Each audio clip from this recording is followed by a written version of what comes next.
for applying. Quite a lot of people looking for PhDs as well, which is nice to hear. Yeah, today the fair has been a very strong one. I've met students from a wide variety of backgrounds, from loads of different countries. So I met a student from South Africa today, from Haiti, lots of students from Bangladesh, all with different educational needs, different educational requirements, and it's been really fun counselling them onto their next steps. It was a good fair, had quite a lot of students, so it was pretty much busy the whole time, which was good. I thought it was a good fair. I had an awful lot of PhD and postgraduate inquiries, so much so that I ran out of prospectuses, so it must have been a good fair. Well, it's been very busy today. I've spoken to lots of students from all around the world.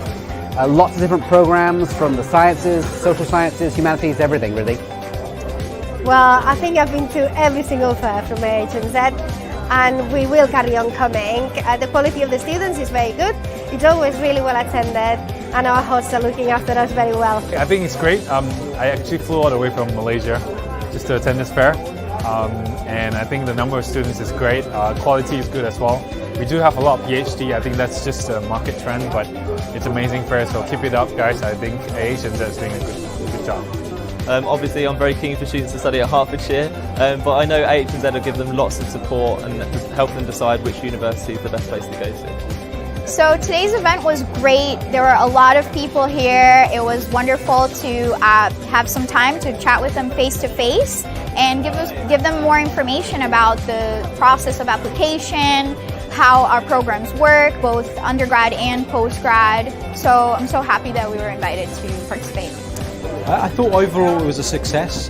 We had a good number of students inquiring for a number of postgraduate and undergraduate programs. Overall, yeah, I thought it was very, very good. We were able to provide information to students on a wide range of our programs as well. Students really enjoyed getting information on the scholarships that we were able to actually offer them as well. Quite a lot of Asian events don't have a huge amount of students, but this one has quite a lot, so I was impressed personally.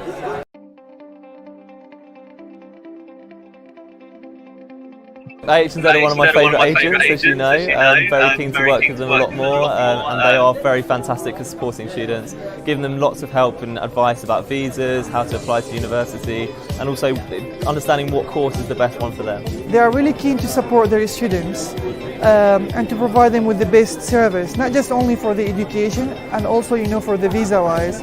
They understood here this is the future of students. And this is very important. They're going to make this decision, and this decision is going to reflect on all of their life. So I think they are very, very professional and keen to support their students. Yes. Thanks for organizing this well in advance, because that helps a lot of students choose the university this year, which the intake is not so far away. Yeah, I think it's very nice. They're doing very well. Yeah, it's helpful for a student. We need it actually. We don't know about the many universities. After coming here, I can learn a lot of universities. We can get as much information as possible, and then we can ask about the course, because there is a lot of people from the university actually, so they can explain us how the course works, everything, so it's going to be good. Yes, definitely, most definitely, and a bigger fair with more universities in it, because I feel that there's a lot of universities that people like us should be exposed to. Yeah, I think it would be a great opportunity to reorganize an event as such, because we're going to have more time to see more universities that we haven't had the chance to see today, which is good. It's going to be very helpful. I think that perhaps we would need events maybe during the winter more, because now it feels a bit tight, because the September start is very close. So definitely, I think that we need more events like this. Yes. Yeah, I'm always going to say yes. They should always do more events, particularly because they're very helpful for the students, and provide a lot of help for a lot of the institutions as well, to understand what type of student are in the local area and who they can recruit as well. It's been really well organized, I must say, and also in terms of the pre-event marketing, I was really impressed by the social media campaign that the team at AHNZ did. I saw a lot of posters around London, so obviously there's quite a lot of buzz. The applications that they send are of a very high quality, and their knowledge of the education system is very good.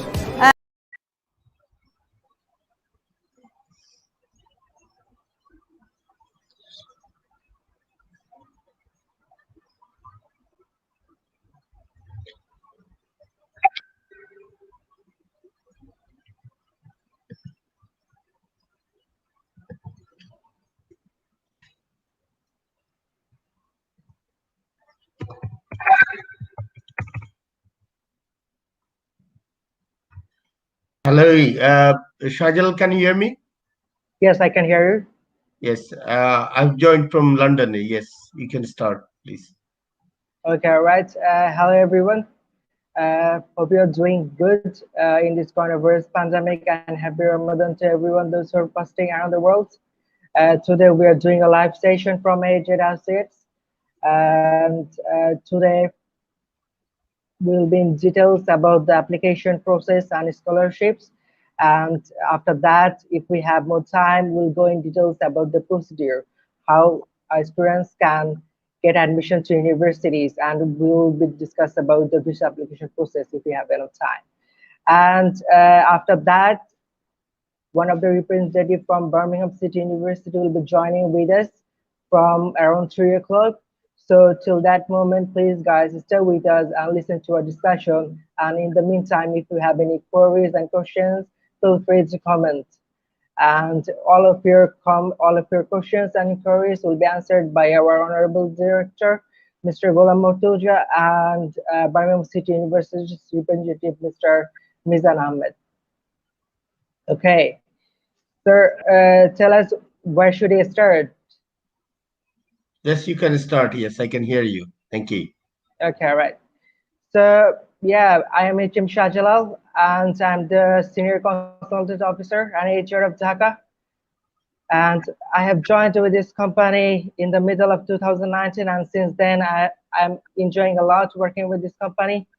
And before that, I've been in UK, and I've done my graduation from University of Huddersfield.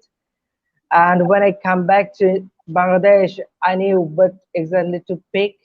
So when I saw the job posting of agent answers, I exactly picked that up. And since then, I'm working with AHZ, and it was a nice journey. So those who are not familiar with AHZ answers still yet, so just a brief introduction for them. AHZ Assets is the top international students recruitment agency in Bangladesh, and we have got 3 offices in Bangladesh, located in Dhaka, Sylhet, and Chittagong. We run our operation globally, so we have got around 13 offices around the world.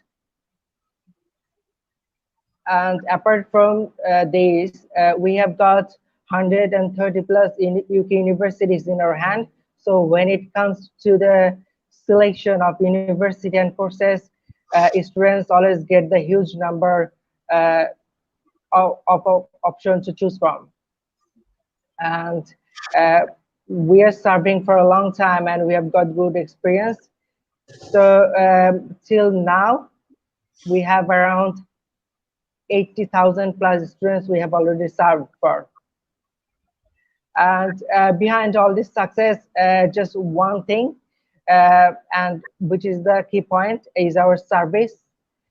We always focus on our service, and we can proudly say we have got around 90%, 98% student satisfaction rate. And when students come to our door, we always make them welcome, and we give them full support. We have got our dedicated counseling team, our expert application team, and our experienced compliance team. So when students come to our door, from selecting the courses and universities till they get the visa, we give them highest quality of service. And that's not the end of their journey. At the time of education in UK university, if they need any kind of support and our help, we are happy to be with them. So yeah, that's all about AHZ Assets. So today's live session will be divided into two parts. In first session, will be discussed about application process and scholarships. We'll discuss these two things on details. And after that, around 3 o'clock, Birmingham City University's representative, Mr. Mizan Ahmed, will be joining with us. And our Honorable Director, Mr. Ghulam Mortuja, and Mr. Mizan Ahmed will give all of your inquiries, and they'll go in details about the Birmingham City University's admission process, scholarship opportunities, and what are the other opportunities is lying in their universities. So get back to our Honorable Director, Mr. Gulam Bhattuja. Sir, please tell us about the process of admission to UK universities. Hello, everyone. Good afternoon from the UK, and good morning for all those who lives in the UK. And thank you, all of you who are joining with us now. And we're gonna cover details while you are locked down at home, staying at home, and not have the access to get our proper counseling, to have the one-to-one session. We're trying to do as much as we can to reach towards your door to answer all the questions you have. We are coming almost every day to answer the as many as question, and we can cover for you. And at the end of the day, we want to see you success through AHZ Associates. As my colleague would cover, we AHZ Associates came in this industry back 2012, and since then we have served number of students from the around the world. We recruited last year from 35 different countries. We have 15 branches around the world. We have a branch in India, Bangladesh, Nepal, Nigeria, Romania, and other so many countries. So here is the opportunities for everyone to know the all the procedure, what you should do when you're planning to study at the UK university. Many of the students are always confused at what they should do, what they shouldn't do, and we are trying to cover every single day little bit, so that you know all how it works. And it is an opportunity for you to raise your question to us, and will be able to try to support you and answer your questions as well. And the as my colleague said, the live session is covering two key sessions. Session one, we're gonna cover application and scholarship process for the UK university admissions. Most of the student doesn't know what is the admission process works and what is to need to do when they are planning to study at the UK universities, and what should be the first steps for them, and what should be next. So in this session we'll cover a bit, quite a lot as well, what could be the step by step you need to follow as well. And if you see the session 2, we'll have the guest from the Birmingham City University's representative. As you know, Birmingham City University is one of the reputed university in Birmingham, and obviously Birmingham is the second largest city, and second is student city at the UK university after London. So we're gonna cover a lot with Mr. Mizan Ahmed, representative of the Birmingham City University. Let's go to the question. First question from my colleague regards to the application process. So if Okay, thank anyone, you. thank you. If anyone wants to make an application to the UK university, you need to know what are the steps you need to follow, because if you do not follow the steps, the application process might be delayed further. Also, you may lose the you may miss the intake. So it is your opportunity for you to understand what are the steps you need to follow. First of all, once you intend to come to UK University, you should try to select the course, try to select university. Obviously, my previous session I have covered the application before the making the application, what you need to do, what criteria you need to follow once you choosing the course, how to choose right course, how to choose right university. Today's session, once you choose a course or once you choose an university, what steps you need to follow. Yeah, for my observation, there are 7 steps. Steps one, you have to make an application to get the offer letter. So once you decided to apply a particular university, the first steps is you have to make the application. If you do not make the application, you will not get the offer letter. I'll cover about the application process a bit later.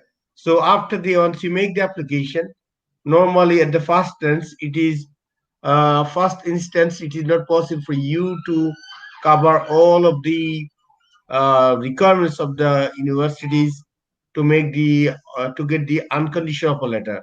So once you apply with the minimum documentation, you will receive a conditional offer letter. This conditional offer letter, once you have the condition, after they once you submit to the all the conditions, for example, maybe personal statement, maybe need to submit your CV, maybe submit your reference letter, maybe submit your English fluency certification like IELTS or anything else. So once you submit these, then you will get the unconditional offer letter. Once you get the unconditional offer letter, if you choose this university, you need to move on. You have to pay your fees. Once you pay your fees, then the university will arrange you pre-cast interview. Once you pass the interview session, you need to submit your bank statement and TB certificate. Once you submit your bank statement and TB certificate, the university will sorry, the university will give you cash letter. Once you get a cash letter, you will make your application to come to the UK university. These are the 7 key steps you need to follow. But behind of these 7 key steps, there are a number of things as a counselor needs to do, preparing or guiding you around the interview, about the TB certificate, or any you need to go to get the TB certificates, and about the application process, and about the personal statement. You need to have a some guidance from the counselor as well. Also, the most important thing about the interview and the bank statements. Obviously, you need to know what is the interview, how it's covered, what needs to be covered, what the UKBI, what the university expecting for you as a prospective student. If you just back, if you check my first one of the session, I covered about the visa interview and the guidance, and I have covered in details what the UK universities and the what the Home Office expecting as well. So it is your session today as well. If you have checked those session in my all the previous live session in last few days, and today is the next stage, and now you are going before or to make your application and to your successful journey to the UK universities. And I believe I have covered your question, Shah Jalal. Thank you.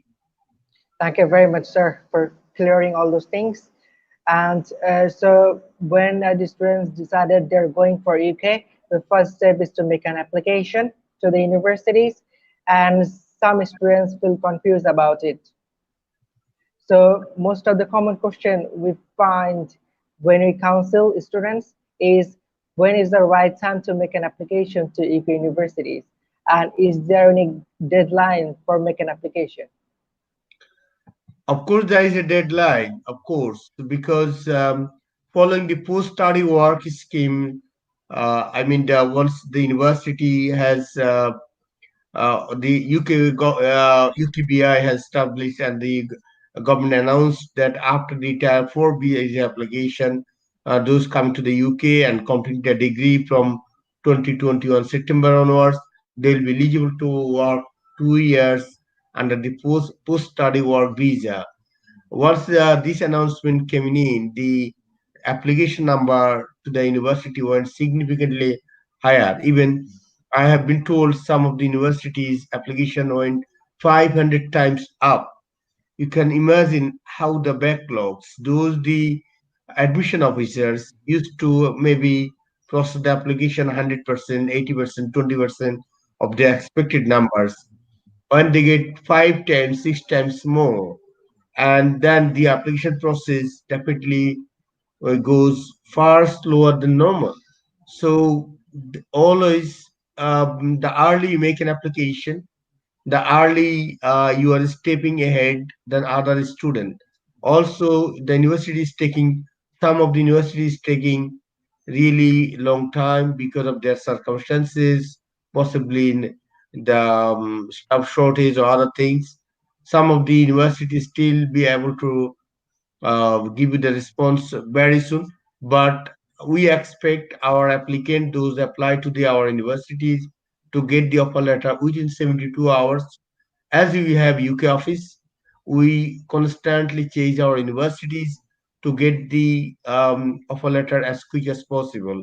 So, in terms of the deadline, if you are planning to make an application, because you also need to prepare a bank statement for minimum 28 days period before you are requesting for cash letter. So in this case, the lowest minimum time you need to start at least 1.5 months before September. Otherwise, you might actually 1.5 months is very tight for you. I would say if you are planning to study at the UK university, why not apply now? Because if you are making the application, you're not losing any money, you're not spending any money, but you are creating an opportunity for you. So if you are planning to apply to the UK university, do not think for deadline, do not think for last minute, and do not think that when the I will decide and I will tell you, let me decide with everyone and decide which university I will go.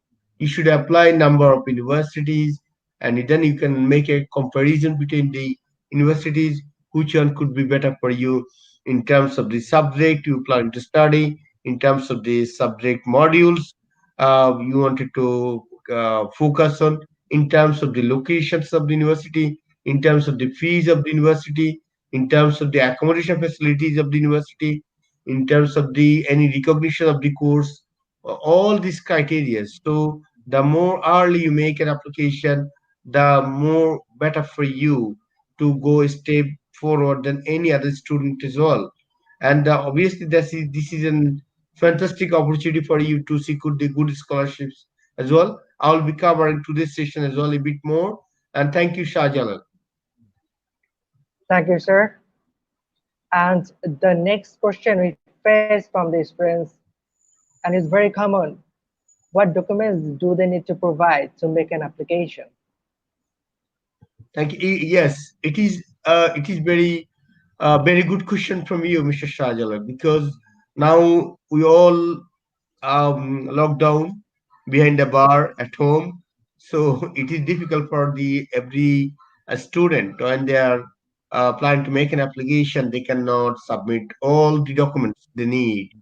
That is why this session will cover a bit more. What is the minimum documents you need just to make an application? So you have, if you complete your HSC, definitely you got your mark sheet or transcript. And if you have already SSC and HSC, and you have a passport, obviously, and you can make an application. These are the minimum documents you need, even for your undergrad course. As I said, if you complete a HSC, you got a mark sheet in your hand, and you got a passport. That should be enough for you. But also, you need a CV for our counselors to know about you details about what you, where do you live, your address, your email ID, your mobile number, and these are the common question what you have been doing every year. This is the breakdown. So this is need to be covered in academic CV. So as I said, for undergraduate student, and you need to have a CV, you need to have your passport, and your at least SSC and HSC transcript or mark sheet should be sufficient to get the offer letter. And for if you're planning to apply for the master's program, and if you have a transcript, and that should be fine. Use transcript and use passport and CV. You can make application to get the conditional offer letter. But if you do not have transcript because your result is pending, if you have any progression report, most of the private university they might have the online result in there. So that you can cover a lot as well. And at the same time, if you have the reference letter or everything that you can cover later on. So for the bachelor student or master student, those even wanted to go masters as well, your minimum documents required is your honors and masters transcript as well. If you do not have a master's or your final qualifications certificate or mark sheet, if you can submit a progress report to the university along your passport and CV, we'll be able to help you to get the offer letter. Obviously, this is the mandatory item to get the conditional offer letter. But once you go for the unconditional offer letter, definitely your all the academic documents, a copy of your passport, use a personal statement and a reference letter and CB, and along with your IELTS or alternative of IELTS test, if you need to submit as well to get the unconditional offer letter. If you do not have IELTS, I have covered this previous session as well. You need to you don't have to worry for this because the university now conducting the internal English test. Once you do the internal English test or any third party test that is approved by the university, once you submit this, you will get the offer letter. So you do not have to worry for the IELTS always at the moment because of the pandemic situation. Cannot go out to sit for the IELTS physically. Thank you. Thank you, sir, very much for going in details. And right now we're facing one most common question is, most of the students can't sit for IELTS because of this pandemic. And what are the options they have in their hands to submit an application? What are the supplementary documents they can provide to universities? Or what are the tests they might sit into to pass that qualification? As I said, the documents, mandatory documents, you need a professional report minimum, your passport and CV, or if you have academic documents, just to get the offer letter. As I said about the IELTS, you don't have to worry for IELTS. Every universities of the every UK university is very aware of the situation that the prospective student for September cannot come here in the UK, sitting with the IELTS and submit the IELTS copy.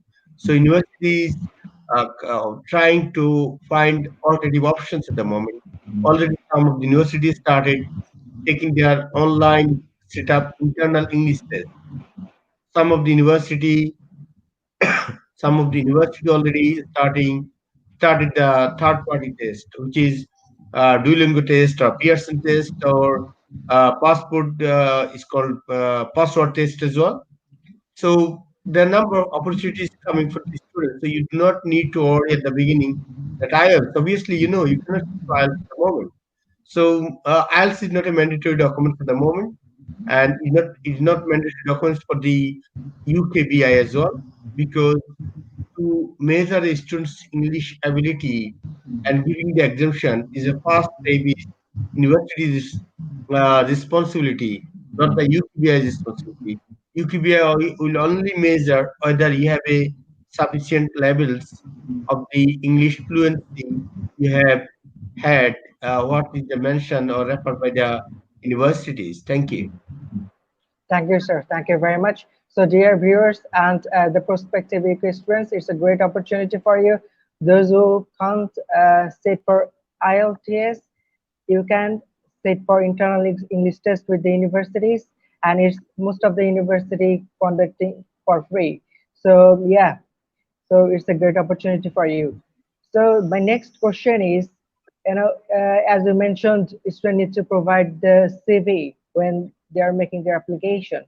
So could you please let us know, is there anything to focus on when they make their CV? Yes, the CV should have step by step academic CV. You should have every year what you have been doing since now. You should not have any gaps, because once you have a gap, you are not focusing, like you have completed 2018 HSC, for example. What you have been doing afterwards, what you have done after in last year 2018, 2019, should have a justification. You should not submit a justification that will delay the application process, and our counselor will also confused. It is your responsibility to submit all the information and if you have any gaps, if you have any significant gaps as well, it has to be justified. If it's not justified, you might not get the offer letter by the university, or even if you get the offer letter, in case you might not get a cash letter. Even if you get a cash letter, the UKB might also raise a question to you. So having a CV, academic CV, covering your experience, covering your academic qualification is very vital for you. Thank you. Thank you very much, sir. My next question is, is there any application fee? Look, the UK university do not charge. Most of the around 95% UK university do not charge for your applications. However, any university, if any are required to make application through UCAS, you have to pay literally, I think it's around £24 or £25. You have to pay for the 25. application. But nowadays, most of the university, they do not, they have the direct application process as well. Especially even today we cover the Birmingham City University. They will have they have also the direct application process, so you do not have any charge involved. Unlike like other country, when you make application for America or Australia or Canada, you have to submit the application processing fee. You are it's good enough to say when you process the application, over 95% university do not charge you for the application. So it is an opportunity for you to make the application, get your offer letter, and create your options. Thank you. Thank you, sir. And the vital point is statement of purpose. Sometimes we see some students getting rejected from top class universities because of their statement of purpose. So can you please tell us and tell the students what they need to focus on when they write down a statement of purpose for university application? Yes, very good question and very important for these students. And when they are planning to make an application, obviously one of the important things you have to submit your personal statement. The personal statement means you putting your voice in the paper. So what's I would say like you should cover 5 key points when you're making an application and you need to submit your personal statement.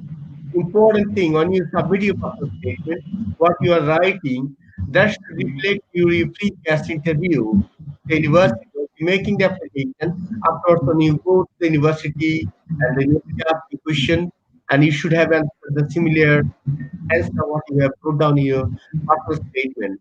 Also, when you submitted visa application, should have same information you have told in your personal statement. They should cover to the your previous interview, and it should also reflect to your UKBI interview as well. So this is quite important for every student who wants to come on the Tier 4 visa.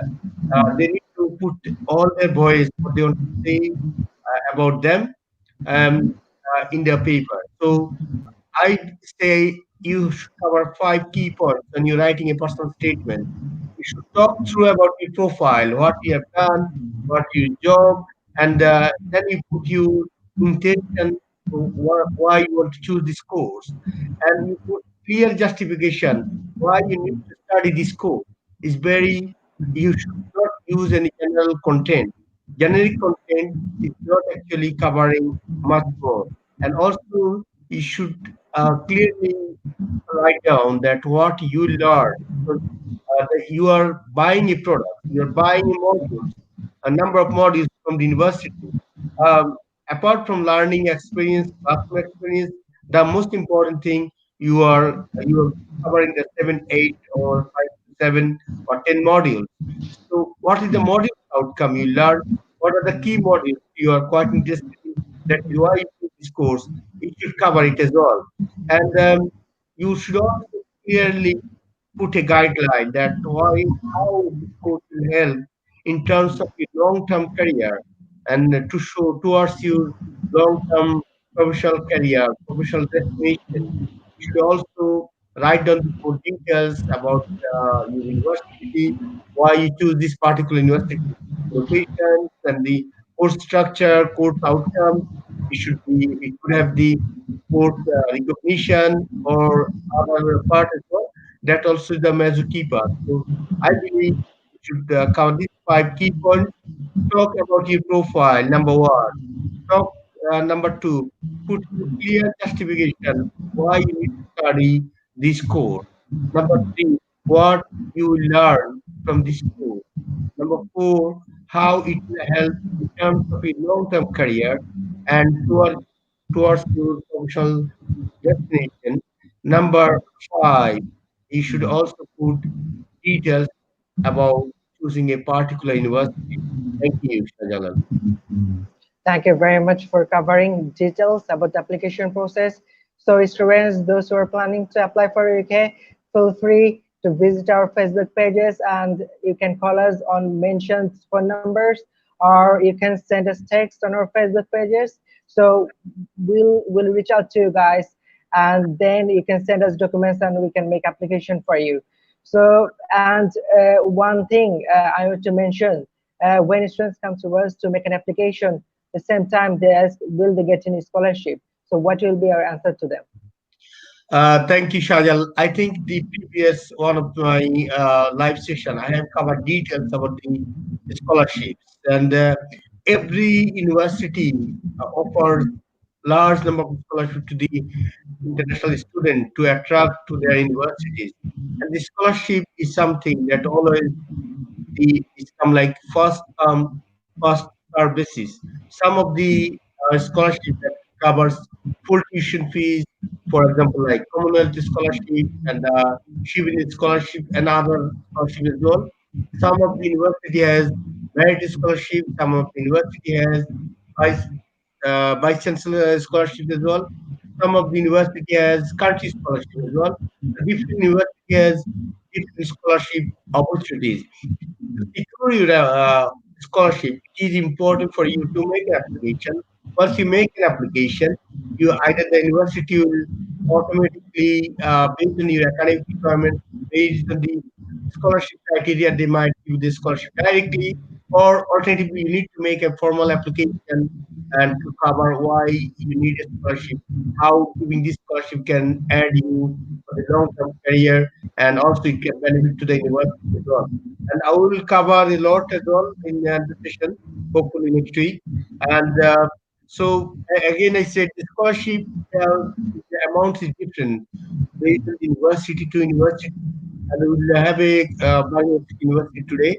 We can ask them as well. So if you have any question about in terms of scholarship, dear viewers, you can come and join me, and you can also raise your question to the university as well. The scholarship amounts vary from university to university.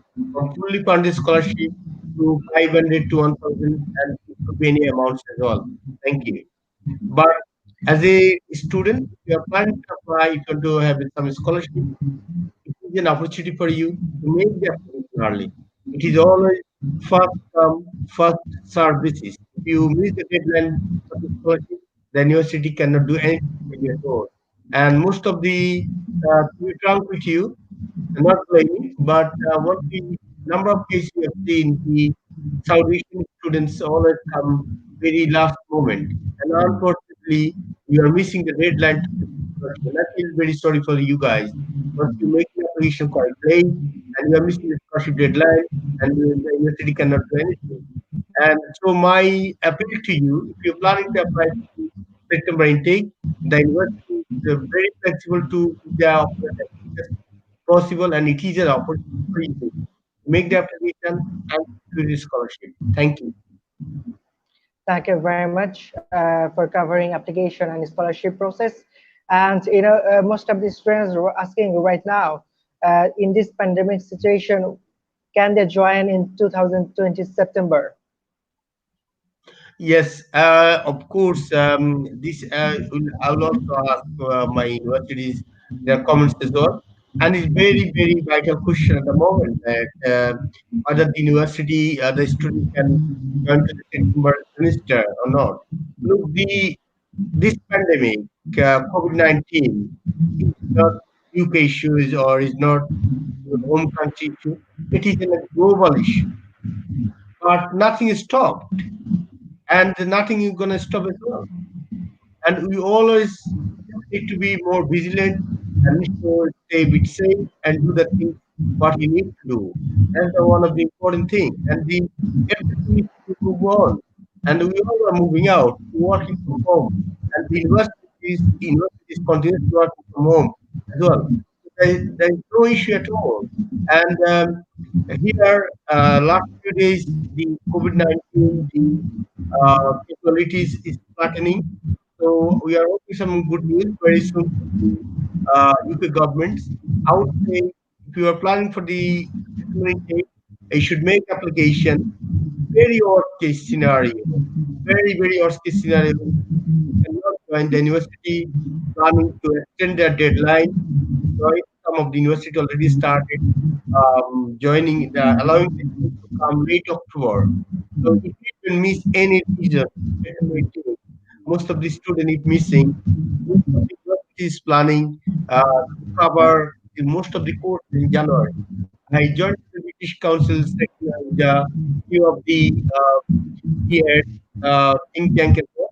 They have said the thing that in case any reason if you are missing September, October intake, within 3 months in January, you'll get the those course we applied continue in January. This is what and Mr. Shahjalal, thank you very much.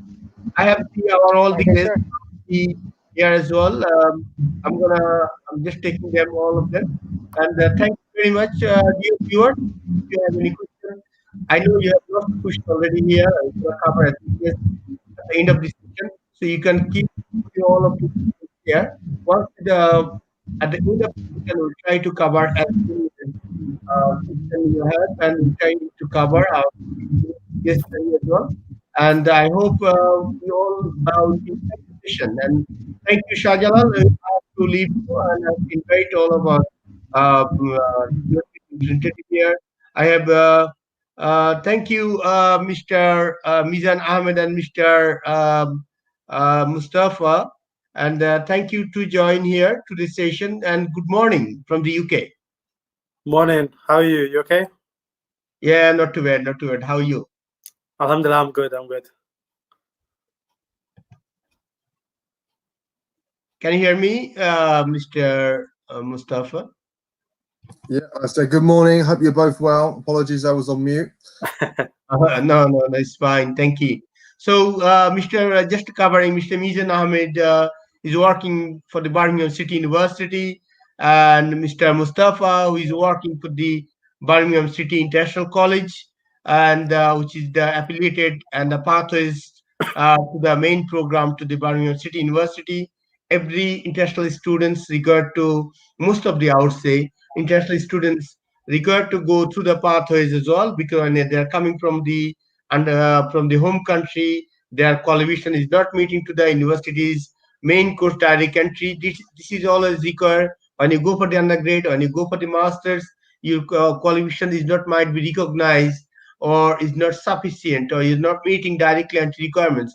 That is why Birmingham City International College is under the Birmingham City University, all the facilities, and is covering. If I can ask, before going to Mr. Mizan Ahmed, if I can ask a bit more details to introduce, because many of the international students might not understand how the Birmingham City International College works with the Birmingham City University. What could be the impact as a type for a student to them? Thank you.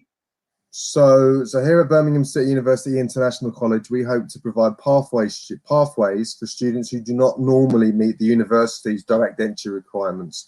So what that means is, if a student's unable to directly join the university's program, they should be able to join one of our pathway programs, where they're tailor-made specifically for students to give them the skills, knowledge, and abilities they need to succeed on the program. They're tailor-made for Birmingham City University and the courses that they offer. We obviously we have a number of pathways that run into different courses at the university. So it's foundation and the various different departments. We have a first year pathway. Now, first years are split into two types of pathways. One is a first year tailor-made by Birmingham City University's International College and delivered by us. And the other type is what we call a integrated first year. So that means the student is taking first year courses at the university with extra courses at the International College. Now, this is, as I said, it's called an integrated pathway. This provides students with the best of both worlds. So they are taking the normal first year courses that they would normally take, but they have add-ons, and they're extra support-based courses to help the student through their learning experience and to ensure that they're able to keep up and adapt to the different learning and teaching environment which they're going to come to in the UK. We also have pre-masters. Pre-masters is designed for students who do not automatically meet the university's entry requirements.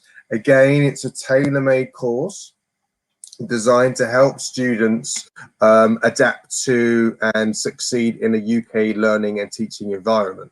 As I'm sure you are all aware, sometimes students can find it hard adapting to a new country, a new way of learning, new ways of teaching methods.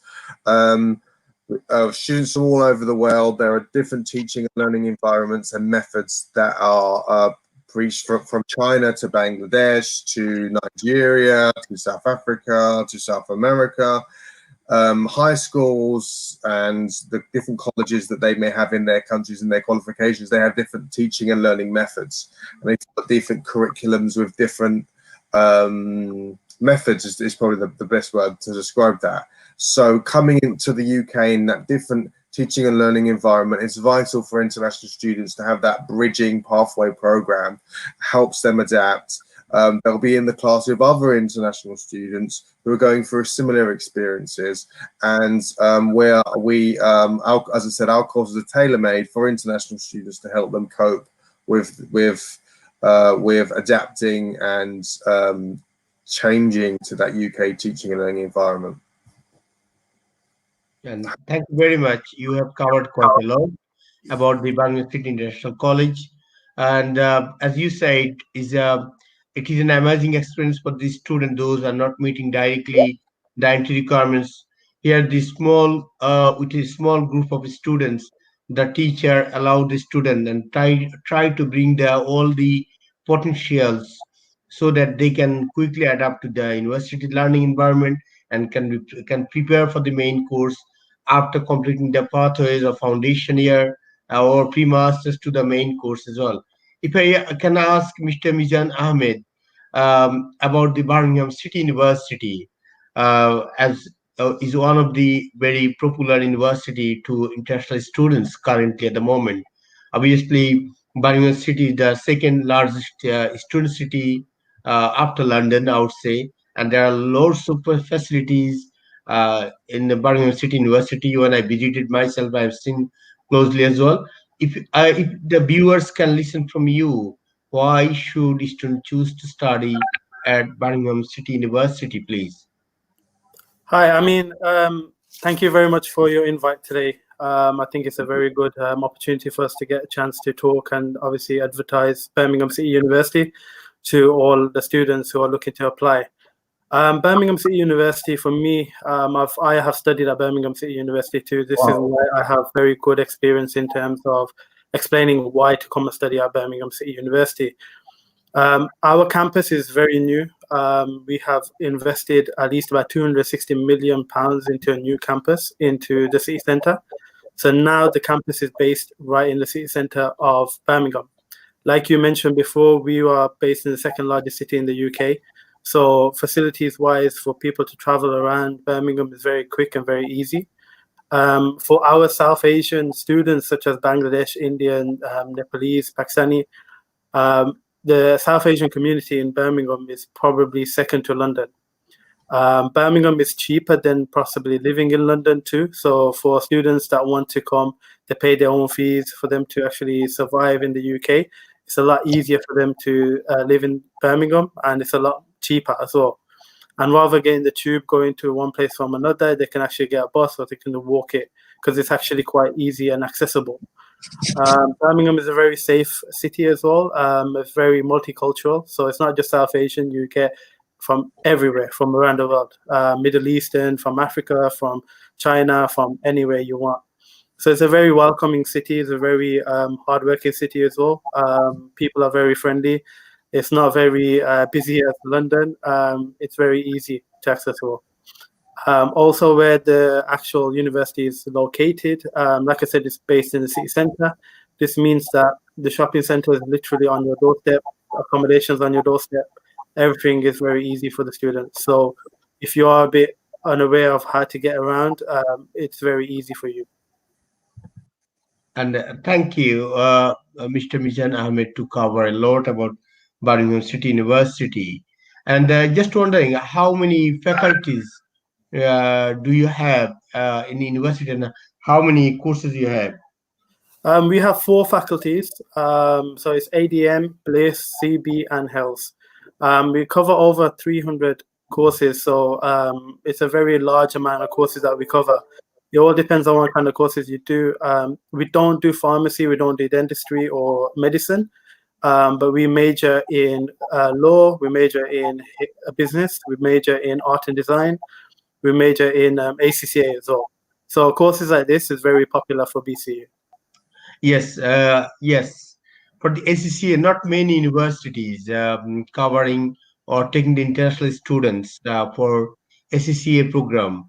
I think the Birmingham City University is one of them that run directly the ACCA program year to year, and is very, very cheap comparing the other university outside. And we're gonna cover a bit more about the fees anyway.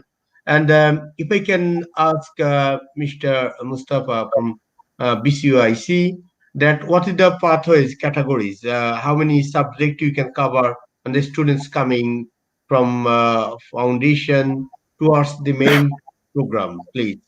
So we offer a variety of pathways onto the business faculty, or the business, so that's business, law, art and design, so that includes fashion, jewelry, gemology. We also offer entry onto health sciences, so and that includes health science, and there is also psychology. There is also entry onto the engineering pathways, courses via the engineering pathway, and also onto the built environment. So the built environment includes courses like civil engineering, it includes quantity surveying, and we also have under the art and design, we also have architecture and interior design, and I believe we have, we also have psychology. These are the foundation ones. At master's level, for the pre-masters, we have a variety of management pathways, art management pathways. We have a few art and design pathways, and I believe we also have a law pathway, pre-masters in law, which can be quite popular. But the main one for South Asia is probably the management and the business courses. We have international MBA, we have management, international management. These are very popular MSc programs for South Asian market. So what is the entry requirements to come to the pathways on the student considering to come in the foundation level? For example, if someone wants to come from India or Bangladesh or Nepal, what will be the requirements? Academic and English, please. Thank you. Yeah. So our English requirements are slightly lower than the universities. They're generally seen as IELTS 5.5 in all areas. It is slightly higher for first year entry, but generally that is achievable for most South Asian students. We also have academic requirements. So for India, depending on the course, specific course, it might slightly change, but generally it's a 10th for foundation and the 12th for first year, with a successful completion of a degree for pre-masters. Now for Bangladesh and Nepal, we are currently recruiting students from those areas, and our entry requirements are currently in process of being confirmed with the university. We're hoping to have those confirmed very soon, and the minute they are, they will be going online. I believe it will be very competitive with our other competitors. That's our idea. So it would probably be similar to something from India, as in the 10th go for foundation, in and around the 10th for foundation, with the 12 or the equivalent 12 for first year. Now I know that that might mean for Bangladesh, that might mean completion of the 2-year degree. As I said, we're waiting for confirmation of those.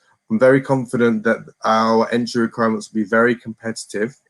We've tried to map them against our other Navitas partners as well to make sure that we can be competitive across the group, to ensure that students will, one, they'll be able to meet the entry requirements, but two, there is a market for them to want to come to BCUIC. In terms of the masters onto the pre-masters, again, that will normally be a completion of a degree or a degree equivalent to a UK degree.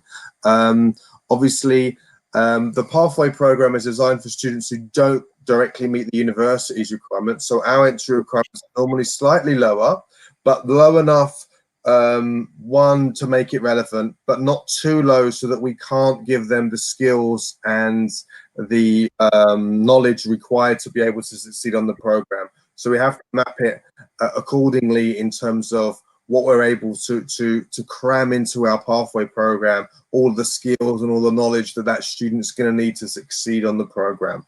That's obviously, we're here for the students to succeed and to make sure that they're able to succeed for us. Yes, thank you. Mr. Mizan, if you can cover a bit more details about the academic entry requirements to study the main program and the English entry requirements as well, for the student who wants to come from South Asia especially. Okay, so I'll break it down to Bangladesh, India, and Nepal, one of your major markets. Bangladesh, what we would require is a HSC or intermediate certificate plus a 2-year ordinary degree with a minimum of 60%. This might change for next September. We are planning to accept just the HSC at the moment, but this is going in pending approval at the moment. So at the moment for this September and possibly January, we are accepting only the HSC plus the 2-year undergraduate at 60%. Okay, this is for undergraduate only. For the postgraduate, we are looking for a 4-year bachelor's course with a minimum of 55%. So that could be equivalent to a GPA of 2.75.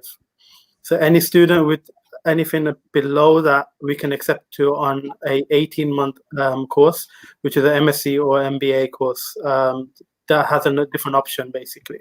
This is for Bangladesh. If I go across to India, we accept standard 12, average at 55%. That is for undergraduate. That's a base on everything. So 55%, anything more than perfect. Quite achievable, yeah. Yeah, it's quite achievable, very good. If you look across our competitors, we are possibly very competitive in that as well. And our postgraduate, we 3 to 4 year bachelor's degree with 55% as well. If you're studying in India at a top university, we accept 50%. So we need to look at your transcripts and look at what university you are studying at, and then we could take it from there. If you do achieve 55%, then perfect. And obviously anything more than that, then even better. So Nepal, for example, the HSC up to 2017, if a student's done a HSC, we would accept them at 60%, which is equivalent to a GPA of 2.8.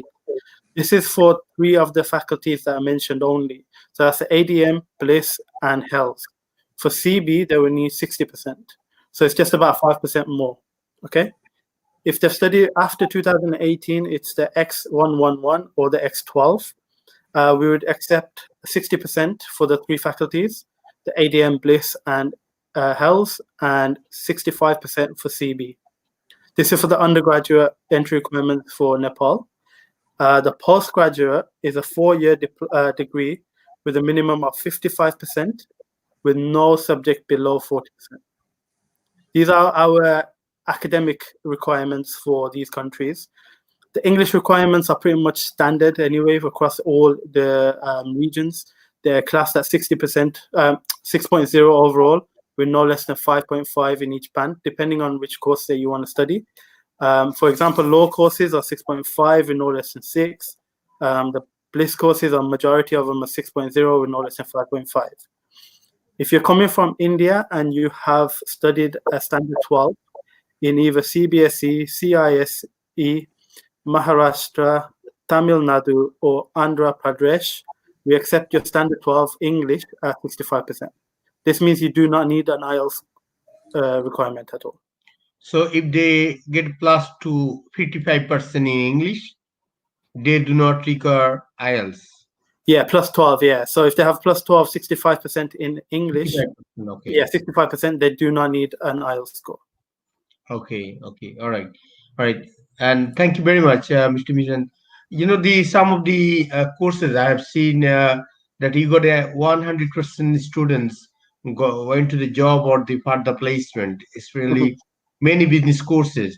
So if you can tell a bit more details, some of the USPs like this, because this is quite important for the international student when they are coming to gain the real life experience, and also they will go to the post-study work scheme as well. So if you can cover it a bit more so the student can know a bit more details. Yeah, of course. I mean, with Birmingham City University, we are very blessed to be based in the city centre. So we have very good links with industries as well. We do have student services which actually help the students actually apply for jobs. So what they do is, we obviously cannot guarantee you placements because nobody can ever do that. But what we can do is prepare you for that interview to get you that placement. So that starts off from the first thing is getting your CV up to date, getting your personal statement up to date, giving you interview techniques, getting you introduced to industries out there. For example, if you want to do mechanical engineering or automotive engineering, for example, we have direct links with Jaguar, we have direct links with Audi, BMW. So we have very good industry links for BCU. And this way, we have very good relationships with these as well. And for our students, they get to the interview stage and they're very more confident compared to when they actually came into the UK, because of the help from the student services, from the help from the faculty, from the help from the tutors, everything goes into place. And like I said, we do not guarantee you a placement, but like you said before, some of our courses 100% placement guaranteed, because obviously they've had that help from us.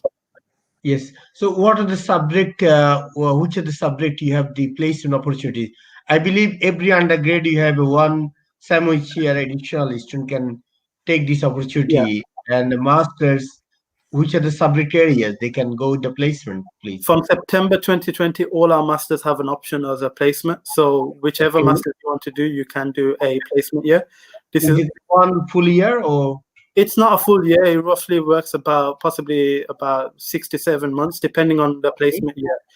Depending on the employee. If you want the employee for 6 to 7 months, they'll give you a short-term contract. But your course will be extended as well. Obviously, you'll have a 1 year master's course, 12 months, and then obviously you will be extended for the placement as well. Okay. For our undergraduate, yes, you're correct. The third year will be classed as a placement if you find a placement. Okay, and most likely the sandwich student do not require to pay any fees or need to pay very minimum as a part of administrative works. Am I right? Or I'm not too sure, to be honest. I can clarify that with you soon. I think there is a small fee for that year. I'm not too sure what the actual fee is. Mustafa, are you aware of that fee? I previously asked about this because we get a lot of questions from international students about the sandwich years. Yeah. And I believe there is a standard, very small fee for, I think it's more like an administration fee rather than fees. What I believe that's mainly due to the fact that a lot of students who go on to placements, they still require extra support with the university, I believe, extra activities and things that happen. I think this is to cover those activities and support activity help, you know. Yes, thank you, dear viewers. It's the placement is one of the great opportunity that Birmingham City University offering almost to all the major subject areas. They are covering their placements. So during the placement year, if you can gain any professional experience and you can implement whatever you have learned, your learning experience, you putting in place of the professional life, and then it can add extra value on your career. Once you come to the post-study work scheme as well, and possibly you will be able to secure a job in one of the top in a company in the UK, and you can really gain the real professional experience from the UK universities and from UK. And I believe it is a fantastic opportunity. As Mr. Mustafa covered, there's a little bit charge, administrative charge involved. I'm sure it's below 1,000 pounds. The reason why a dedicated teacher or the placement team need to see that uh, physically, whether what you have learned in first year, second year, or whatever you learn in your master's short modules, either it is reflecting to your placements, and you need to submit a report as well. And it's very important for you to put your all the learning experience, all the learning outcomes to the industry before you become actually a graduate, I would say. And if I want to say about the tuition fees, I saw the lots of questions came already from the viewers about tuition fees. Mr. Mustafa, if you can cover me a bit more about the pathways tuition fees so that the student can get the information, please. Thank you. Yep. So we offer different pathway options, obviously. So we have a 1 semester foundation, a 2 semester foundation. For some of our art and design courses, we have a specialized 3 semester foundation. The fee varies for all 3 of those courses. From I think it's going to be £9,000 for the 1 semester foundation. It's 12,800 for the 2 semester foundation, and I believe it's 18,000 for the 3 semester option. The first year pathways, there is a slight change between the difference between the fees for those as well. The art and design, sorry, the business first year is 12,800. And the CB, which is the engineering integrated courses, they are £13,500.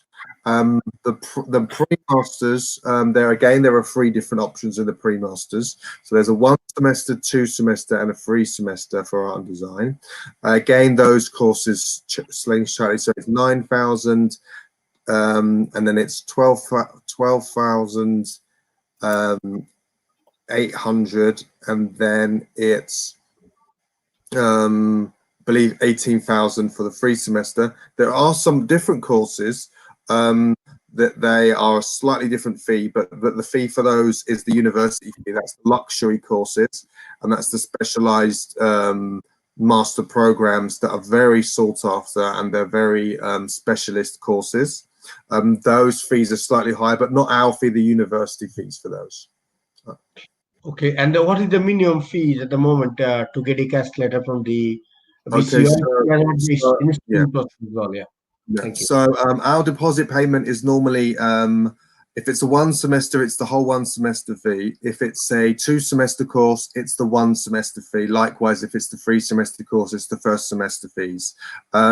So if the reason why it's the 1st semester fees is to make sure that one, the students are understand the importance of having the funds, because we don't want students to be worrying about paying fees while they're on the program, because they need to be focusing on really knuckling down to study hard, because obviously it's a big investment, and we want to make sure that the students are focusing on their studies rather than worrying about scrambling around for fees and stuff. So getting the 1st semester out of the way really enables a student to, when they arrive, to buckle down and get focused on their studies, which is really, really good for the students. Thank you. And Mr. Mizan, if you can cover about the university fee structures and everything, please. Yeah, sure. So pretty much our fees are pretty much the same for majority of our courses. Whether it's a bachelor's course or a master's course, we normally charge £12,800. That is standard. For courses like Mustafa mentioned about the luxury courses, they're a bit more expensive. They're looking at possibly about, I think it's about £14,000 or £15,000 from this September onwards. So it is increasing every year, obviously, depending on interest rates and everything. It does differ, the amount that they are charged at. Our ACCA courses are a bit different because you pay for per paper, but it's £1,200 from each paper from this September. If you wanted to study a MBA, it's £15,200 for MBA. Right. And what is the scholarship for the all masters and undergrad, please, for students? Okay, so what we do with scholarship, is we look at the GPA that the student has achieved in their previous highest education. So, for example, if they've studied a bachelor's in Bangladesh and they've got over 70%, we will give them a £2,000 scholarship. From 65% onwards, it'll be a £1,500 scholarship, and from 60% over, it will be a £1,000 scholarship. This is pretty much the same for India and Nepal as well. And pretty much across the whole board. But max scholarship, we give up to £2,000 scholarship. And what about pathways, please, Mr. Mustafa? Our scholarships are they go and come. We have a merit scholarship, and we have a sibling scholarship. So if you've had a relative who studied with Navitas, you can get a scholarship. Or if you have a merit scholarship, I believe, is for on program. So once you're here, if you do particularly well, you can get it's more like a bursary than a scholarship, to be honest with you. There are other bursaries and scholarships that come on and off. So we currently have there's a 25% discount for early payments into our online pathways that we're currently going to be running in May. So that's a 25% off the fee for entry onto that. So it's a discount rather than a scholarship. So as the example, but that's only valid for that particular intake. And for September, there may or may not be a new scholarship that suddenly comes on. Unfortunately, I can't tell you about those that I don't know about yet, but hopefully there will be some scholarships coming in place for students to apply for. And obviously students can always ask you to contact us about our current scholarships at the time, and we're more than happy to tell you about any scholarships that we have at that time. Right, thank you very much. Mr. Mizan, if you can cover about how much students need to pay initially to get a cash letter, and later on what is the payment plan, which is quite vital for students from South Asia. Okay, so at the moment we are accepting a minimum of £1,500 as a deposit. So this is only paid once you achieve a unconditional offer. So that means all your conditions have been submitted, we've approved it, we've given you unconditional offer, then we would expect a payment of minimum £1,500.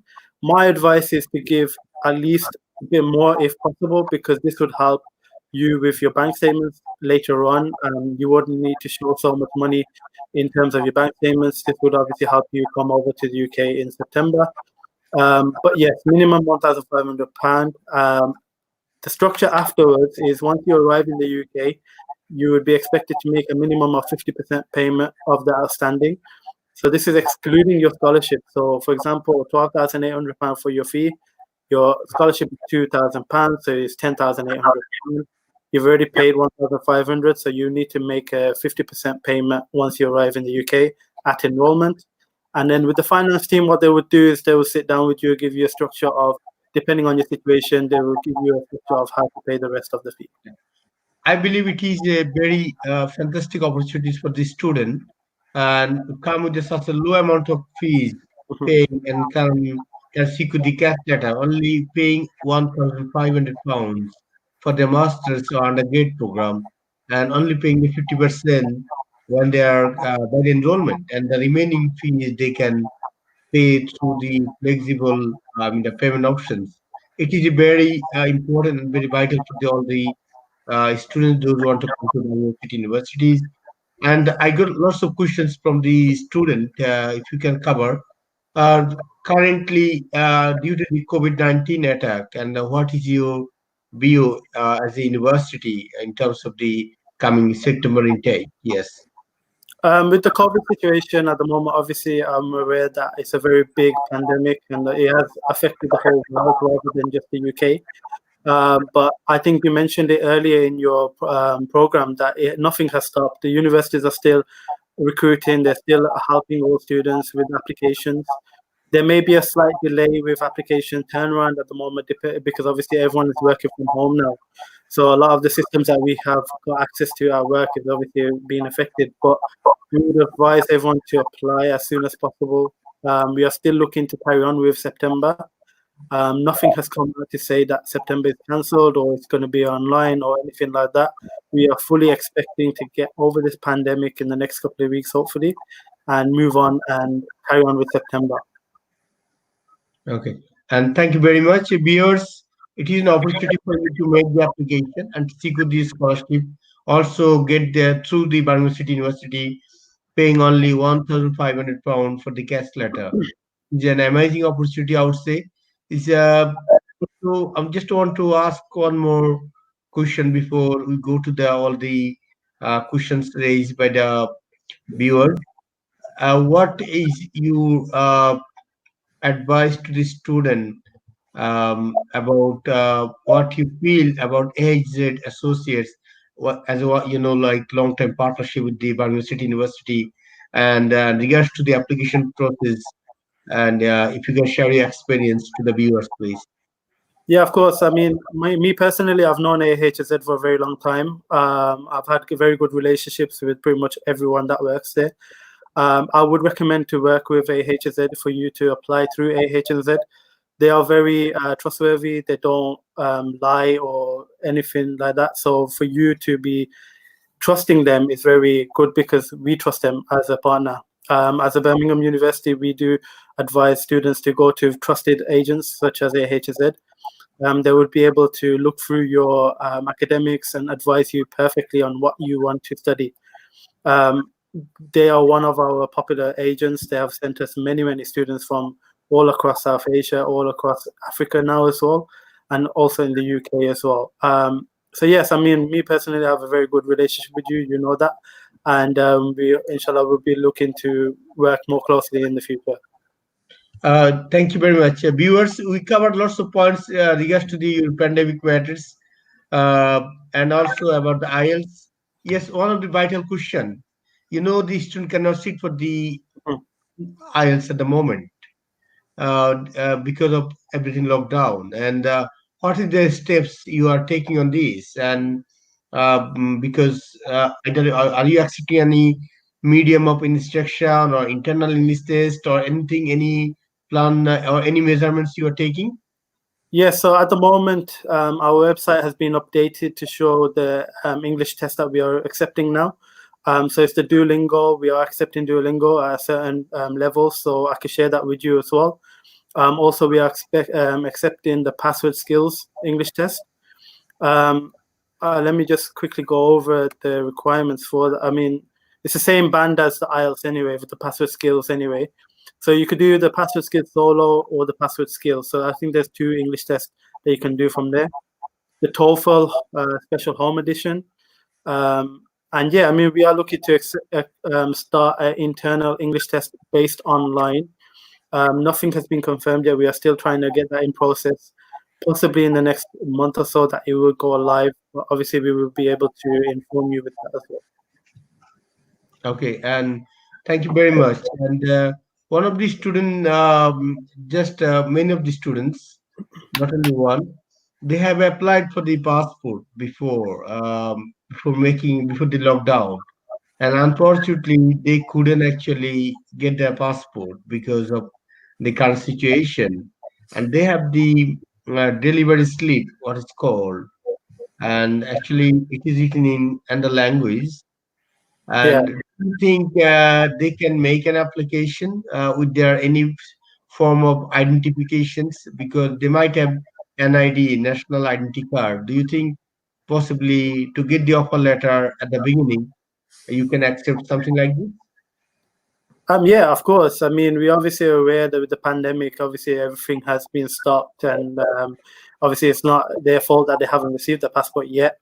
You can always apply and get a conditional offer on submitting these documents to us at a later stage. So please do not wait for all the documents altogether. Please do make an application, and obviously we can give you a conditional offer on receiving this later on. Okay. And the question, I think the very common, like IDP standard IELTS or UKBI or non-UKBI, IDP or without IELTS. So the student, Mr. Mohsin, can I apply there without our IELTS or IDP standard IELTS? To be fair, what we do is we look at IELTS, we look at UKVI IELTS, and we look at normal standard IELTS. The UKVI IELTS is for anything that's below a level 6 in the UK. So if it wouldn't classify for us as much. I think for Mustafa possibly can add on that with the UKVI IELTS.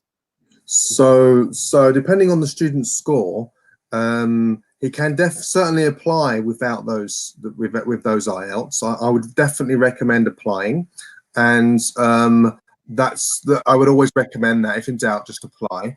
And you will always get that expert advice from us via your agent about what you need to do. And AH&Z is very experienced in being able to provide you with that experience. So definitely apply, get in contact with AH&Z, and they will be able to help you through that process. And in terms of a standard IELTS and a UKVI IELTS, at the moment, the standard IELTS would be acceptable if you have a certain score. So for us, it would be 5.5 in all areas and above.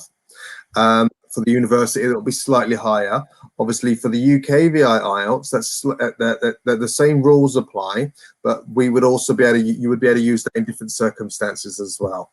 But at the moment, I would suggest definitely apply, get in contact with AH&Z, give them all your documents and get your application in as quickly as possible. Yes, thank you. The next question is, does your university accept GED lieu of A-levels as a high school equivalency, please? Do you want me to go for that one? Yeah, okay. yes, the answer is BCUIC definitely do. I'm pretty sure BCU do as well. Obviously, your scores for entry onto directs or foundation or the pathway will be different. There will be a different requirement. So depending on your scores will depend on where you could be placed. But yes, we do accept the GDE for entry onto our courses. Thank you. And Mr. Mizan, do you offer any dentistry course in Birmingham City University? Unfortunately, we do not offer any dentistry courses. We do not offer any medicine courses, pharmacy courses, but we are running a nursing course from September. But no, no dentistry courses, unfortunately. Okay, thank you. And the other question is, I think, do you accept Duolingo English test for MSc? Yeah, of course. Like I mentioned before, we are starting to accept the Duolingo English test now for MSc. So I can pretty much say to you, for 6.0, you would need 95 to 100 at the Duolingo for you to get accepted for the MSc courses. Yes, Nasirul Haq, you can contact to our team and they will be able to help you out to make an application as well. And the student completed BA second division, which is called in Bangladesh, and they study in National University. And I wanna go to UK for study, but I have no IELTS. Can I upload without IELTS? Yes, you can make an application. Once you make the application, I think the university team will try to see that how they can exempt you following the alternative of IELTS. Thank you. And let's go to the tuition fee straight. Tuition fee Bachelor for Computer Science. Like I mentioned, for us, it's £12,800 per year. Okay, all right. Thank you very much. And okay, the 10 marks, please example, okay, me from Morocco. I have my bachelor 10 marks and IELTS 5.5. Do you have any experience you can share, Mr. Mustafa? I think sounds like from what I can see there, it sounds like he should definitely apply for the pathway. If based on those IELTS, he should be able to join us. I think his score might be slightly low for university direct entry, but he can get pathway entry. I'm presuming when he means bachelor's, he means baccalaureate, which is their high school equivalent. So if that is the case, then yes. Yeah, I think even with the postgraduate, we accept about 12 anyway, so it would be low for us. Yeah. Okay, and the question came a bit more details.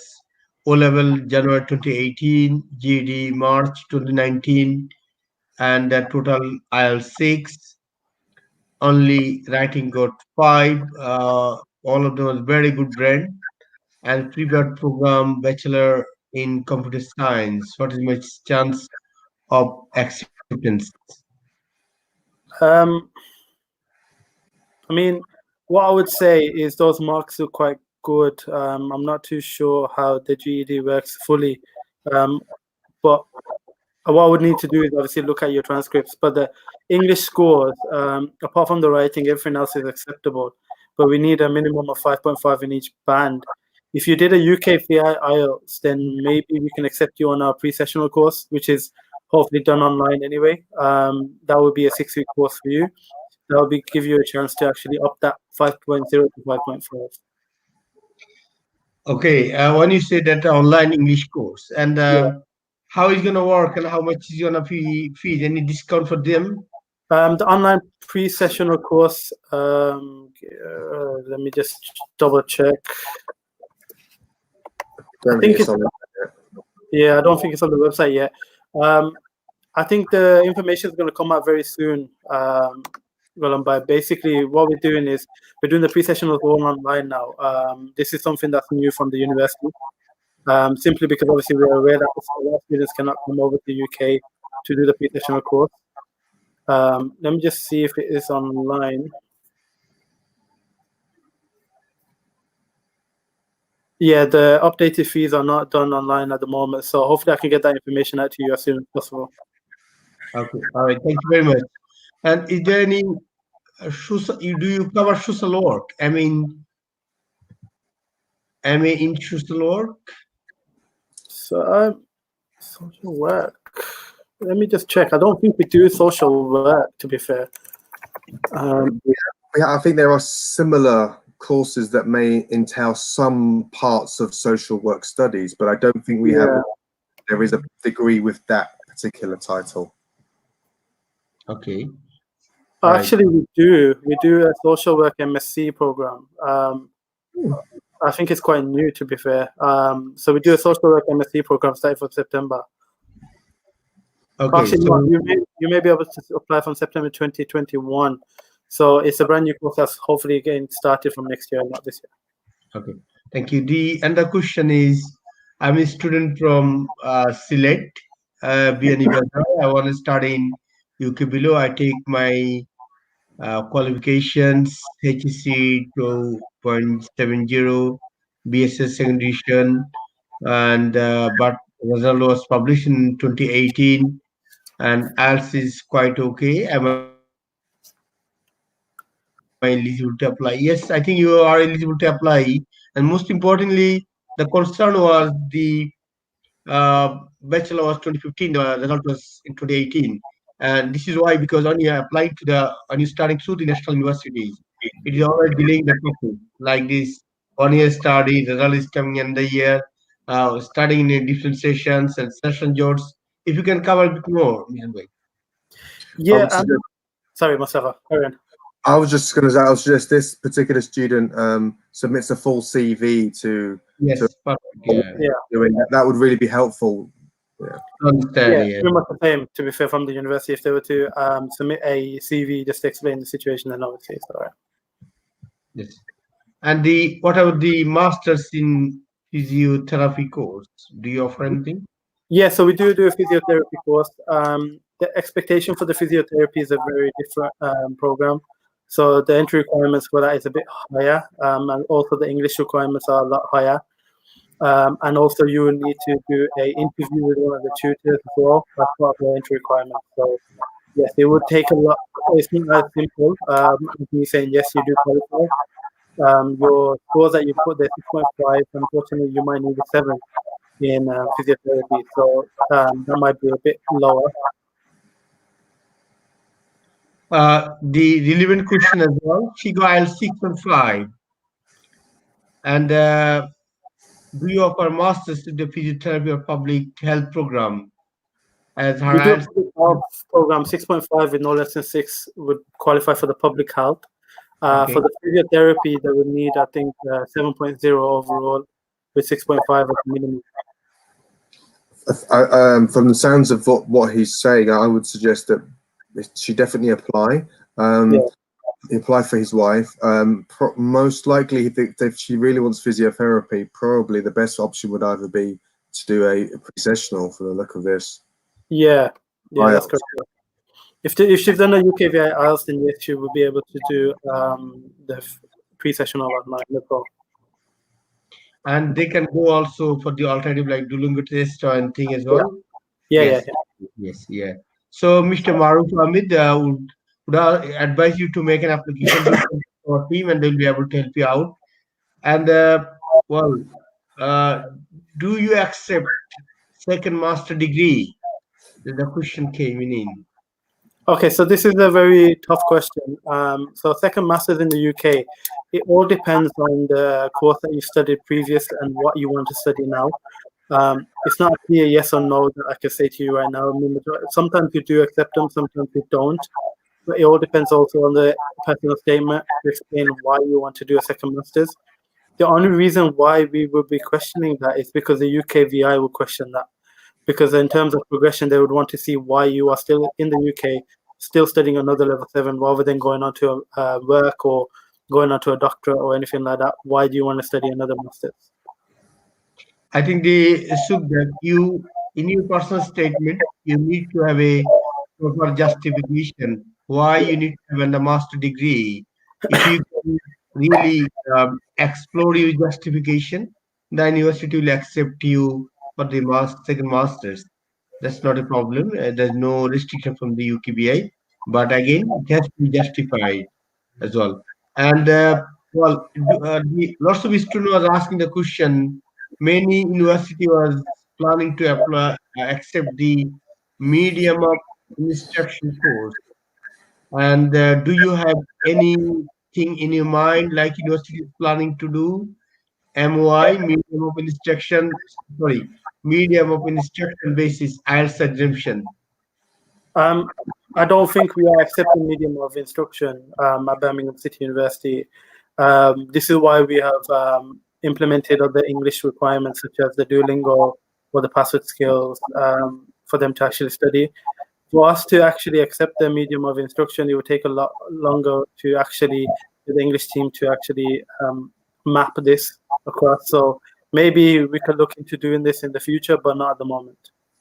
Okay, and thank you very much. I think we have covered many questions. We couldn't take more questions. If you have some of the questions you couldn't answer, we did not answer, you can further register question to our counselors as well. The most common question we have taken today. And thank you very much, Mr. Mustafa and Mr. Mizan Ahmed, to spend your time with us. And we hope the students, those who are watching this our live session, they definitely will be benefited about the university's structure, environments, and the facilities, about the course, anti-requirements, IELTS, tuition fees. I would advise you, if you are interested to apply, make an application now. Yeah, the university did not charge, and we do not charge any fees as well.